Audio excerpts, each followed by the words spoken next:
J'ai lancé mon premier business à 21 ans et 6 mois plus tard, il dépassait la barre des 10 000 € par mois. Pendant les années qui ont suivi, j'ai lancé plus de 10 business qui ont chacun dépassé les 10 000 € par mois et certains ont même généré beaucoup plus, ce qui m'a permis de devenir millionnaire avant mes 23 ans. Dans cette vidéo, on va explorer ensemble les 4 chemins qui peuvent vous permettre de gagner 10 000 € par mois et je vais partager avec vous la meilleure méthode pour les atteindre le plus rapidement possible et cela même si vous partez de zéro et que vous n'avez aucune compétence spécifique. Allez, c'est parti!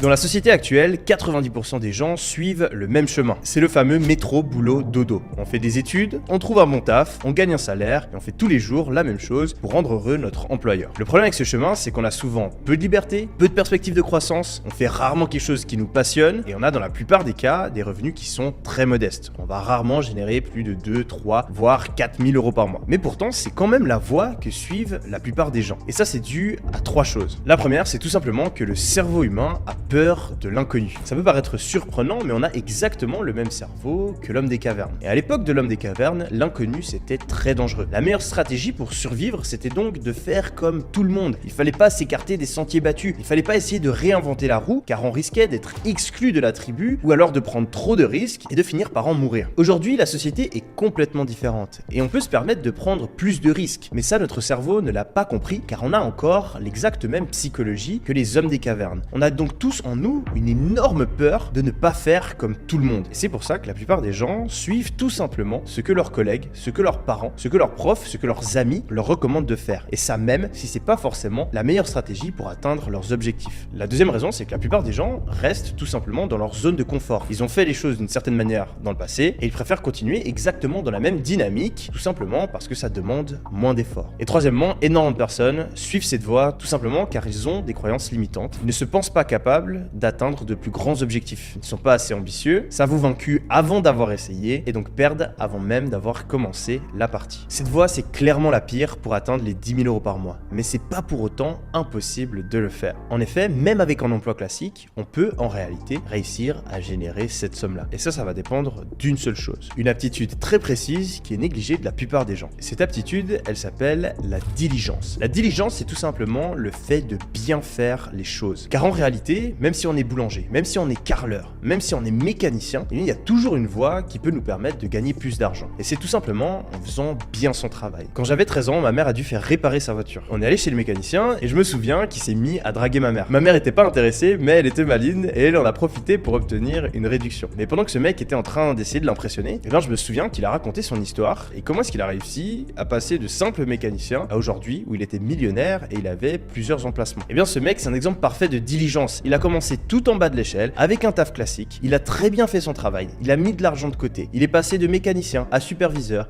à manager, et puis un jour il a trouvé un investisseur, et puis il a ouvert son propre garage, et puis un garage s'est transformé en 2 garages, et puis en 3, et puis en 4, et au bout d'un moment, même si ça a pris du temps, il avait largement dépassé la barre des 10 000 € par mois. Donc même en suivant cette voie, qui est la pire voie, je pense que c'est possible de très bien gagner sa vie. On a parlé de la pire option, la rat race, et il existe une option qui est légèrement meilleure et que j'ai appelée la rat race améliorée. Cette voie, elle consiste à toujours être salarié, mais à le faire plus intelligemment. C'est personnellement la voie que je pensais suivre quand j'étais adolescent. On va par exemple essayer de faire les meilleures études possibles et aller dans une industrie où on gagne très bien sa vie, comme la finance, le consulting, la médecine, on peut faire avocat ou même ingénieur. Et là, je sais qu'il y a énormément de personnes qui se disent « Ah mais Yomi, faire de bonnes études, c'est pas donné à tout le monde. » Bullshit. Vous savez, le critère numéro 1 qui fait la réussite ou l'échec de quelqu'un dans les études, c'est absolument pas le talent, c'est absolument pas l'intelligence, c'est pas le niveau d'éducation ou l'argent qu'ont ses parents. Non, c'est une chose toute simple, c'est la discipline. Dans ma classe au lycée, il y avait une fille qui était ultra intelligente. J'ai jamais vu une fille aussi intelligente que ça. Elle finissait des exercices de maths avant tout le monde, c'était la seule qui avait compris, elle avait fait tout juste, elle avait même pas besoin des explications du prof. Et bien cette fille-là, elle a redoublé son université parce qu'elle était pas régulière dans son travail. Et inversement, il y avait une fille dans ma classe en première année à l'université qui était sans arrêt en train de poser les pires questions. Elle comprenait rien au cours, elle faisait que interrompre la classe pour poser une question qui avait déjà été expliquée, le prof expliquait, elle a reposé une question parce qu'elle avait toujours pas compris, et cette fille-là, j'étais convaincu qu'elle allait pas passer son année parce qu'elle était pas très forte en maths. Et bien, ma grande surprise, l'année suivante, cette fille-là, elle était toujours là, et elle était plus simplement étudiante, elle était en plus assistante du professeur, car elle avait obtenu la meilleure note à l'examen. Donc si aujourd'hui vous pensez que les études c'est pas fait pour vous, eh bien c'est peut-être le cas, peut-être que vous n'aimez pas ça, que c'est pas la bonne voie pour vous, mais c'est le cas à cause de vos préférences et non pas à cause de vos capacités. Car dans l'extrême majorité des cas, si vous faites preuve de plus de discipline discipline que toutes les autres personnes de la classe, eh bien je peux vous garantir que vous allez passer votre année et que vous pouvez être accepté dans des universités très renommées. Mais c'est pas seulement la seule option. Il existe d'autres manières, sans même aller à l'université, qui peuvent vous permettre d'obtenir un très bon salaire. Comme par exemple le codage, où les diplômes sont secondaires et ce qui est important, c'est surtout votre capacité à coder. Ou encore le montage vidéo, être graphiste. Ou à nouveau, les diplômes, c'est pas si important. Et je vois déjà le mec, oh mais Yumi, tu dis n'importe quoi, moi j'ai fait des études d'audiovisuel et de graphisme, etc. Alors certes, pour obtenir un emploi dans une grande entreprise, peut-être que ça va te servir, mais mon ami, j'ai engagé plus d'une dizaine de monteurs vidéo et de graphistes, et je peux te promettre que j'en ai absolument rien à foutre des diplômes qu'ils ont. La seule chose qui est importante pour moi, c'est la qualité de leur travail. Et ça, je peux le voir très facilement avec leur portfolio. Je suis absolument pas le seul à recruter comme ça, car en réalité, ce qui compte, c'est le résultat. On en a rien à foutre des diplômes dans ce genre de cas de figure. Et c'est justement parce que j'ai besoin de graphistes, parce que j'ai besoin de monteurs vidéo dans mes business, que je peux vous assurer que c'est une méthode qui peut vous permettre de gagner très bien votre vie et rapidement. Car en réalité, de très bons monteurs vidéo, de très bons graphistes, il y en a très peu.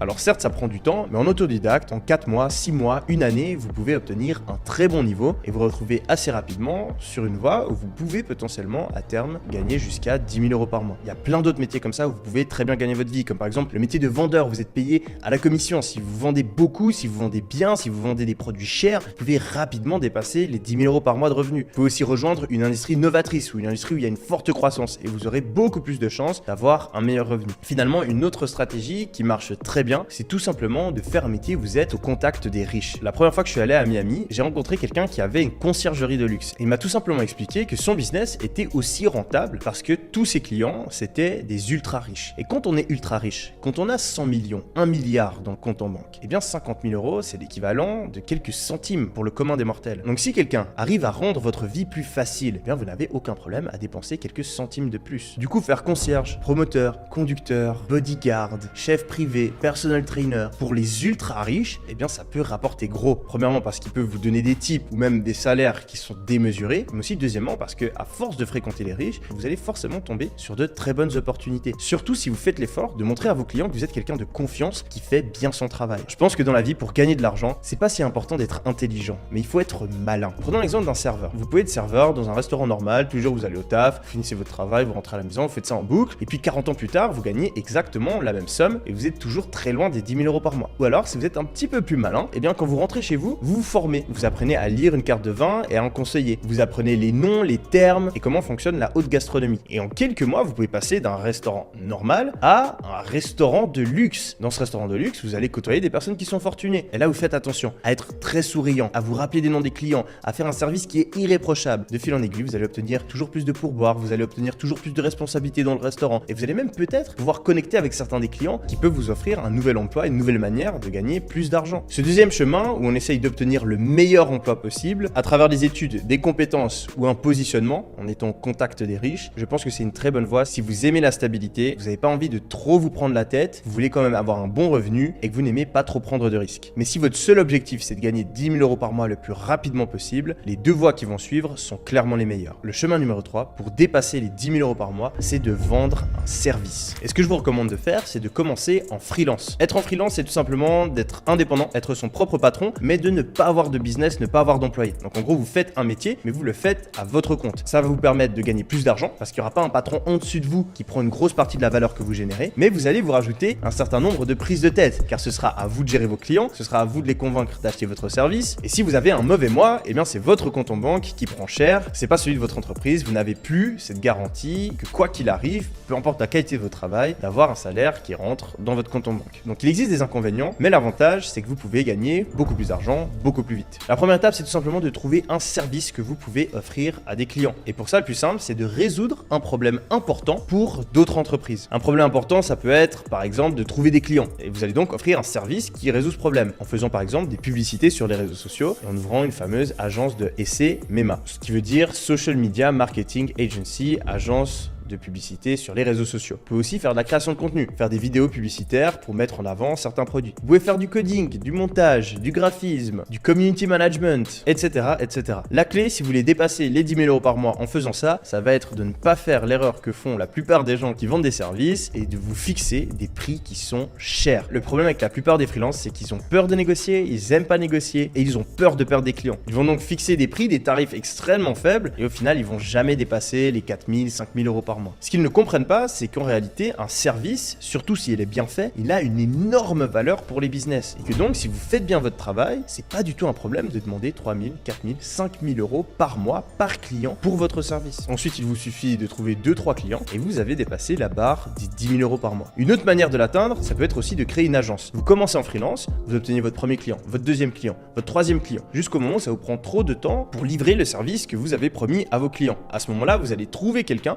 le former et lui déléguer cette partie du business. Vous avez commencé en freelance et dès le moment où vous avez cet employé à vos côtés, vous êtes à la tête d'une agence. Dans un premier temps, vous continuez à être responsable de la vente, vous allez trouver les clients et ensuite laisser votre employé faire le travail. Et par la suite, vous pouvez même engager quelqu'un pour s'occuper de la vente et ensuite être responsable de l'agence et continuer à la faire grossir jusqu'à gagner plusieurs dizaines de milliers d'euros par mois. Vraiment, la clé pour réussir avec ce chemin-là, ça va être de se spécialiser, trouver vraiment un service où vous pouvez faire la différence et réussir à faire ce service très bien. Ensuite, il va falloir être bon en négociation. Et je vous recommande fortement de lire le livre Ne jamais couper la poire en deux qui explique très clairement comment mieux négocier et comment mieux vendre. Finalement, la troisième clé, si vous voulez vraiment créer une grosse agence, ça va être l'opérationnel. Le fait de savoir recruter, mettre des process en place et faire croître votre business. Finalement, le dernier chemin qui peut vous permettre de dépasser les 10 000 euros par mois, ça va être non pas de vendre un service, mais de vendre un produit. Personnellement, mon tout premier business, c'était une agence. J'ai commencé en aidant les bars, les boîtes de nuit à faire des publicités sur les réseaux sociaux via Facebook Ads. Et c'était super comme business pour me lancer. J'ai très vite réussi à générer jusqu'à 3 000 euros par mois en parallèle de mes études. Mais comme je l'ai dit avant, j'étais un mauvais négociateur. J'étais pas payé assez par client, donc j'arrivais pas à gagner plus. Et deuxièmement, j'étais pas bon pour engager et déléguer.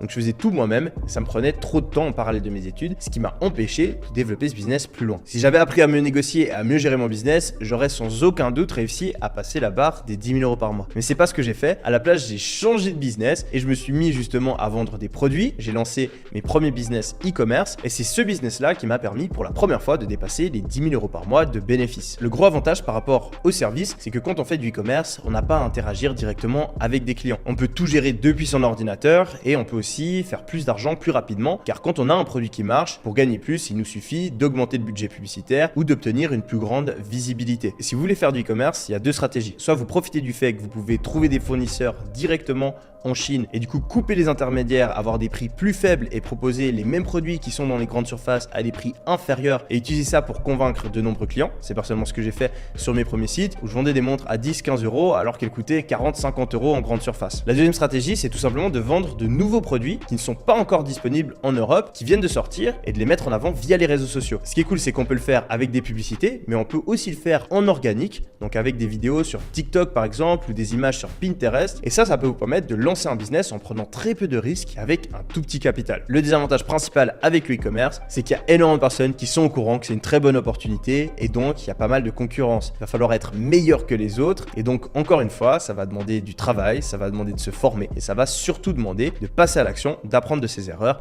et de persévérer. Si ça vous intéresse de lancer un business e-commerce, j'ai fait une vidéo où je me suis posé avec mon équipe et on a mis au clair les 4 étapes qu'il vous faut pour réussir et lancer votre première boutique et cela même si vous avez un petit capital. Je vous laisse donc avec cette vidéo, vous avez juste à cliquer sur la notation qui apparaît maintenant et on se retrouve très bientôt sur la chaîne. C'était Yomi, allez, ciao!